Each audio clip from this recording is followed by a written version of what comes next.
معرفش ازاي لحد دلوقتي بتروحي تشتري الكيس منها بالشيء الفلاني من بره، وانت ممكن تعمليها في البيت سهله وبسيطه عادي.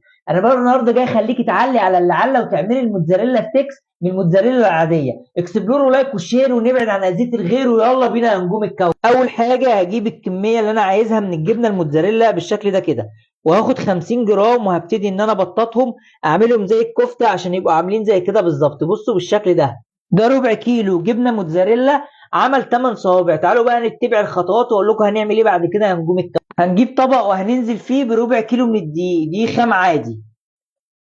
وبعد الدقيق قليلا من الفلفل الاسود، قليلا من البابريكا، توم باودر، بصل باودر، وشويه من الملح صغيرين عشان الجبنه كده كده حادقه. وهننزل على الدقيق. حبيبي متدلع، قلب مكوناتك وخلي الناس كلها تولع. كوبايه ميه في ايدي الشمال، مضربي في ايدي اليمين، وهنزل وابتدي ان انا اقلب.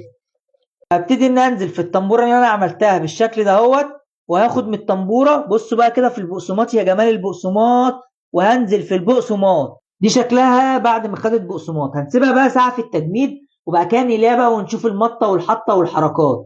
وده هيكون شكل الموتزاريلا ستيكس لما تطلع من الفريزر. هنقليها بقى بالشكل اللي انتوا شايفينه ده. خش لي بقى كده مع البرجر والحاجات الحلوه والحلويات. مين اللي عنده من ده؟ مين اللي عنده من ده؟ بتمط. هوريك المطه والحطه والشطه. بص يا حبيب قلبي على النكد النكد النكد النكد النكد.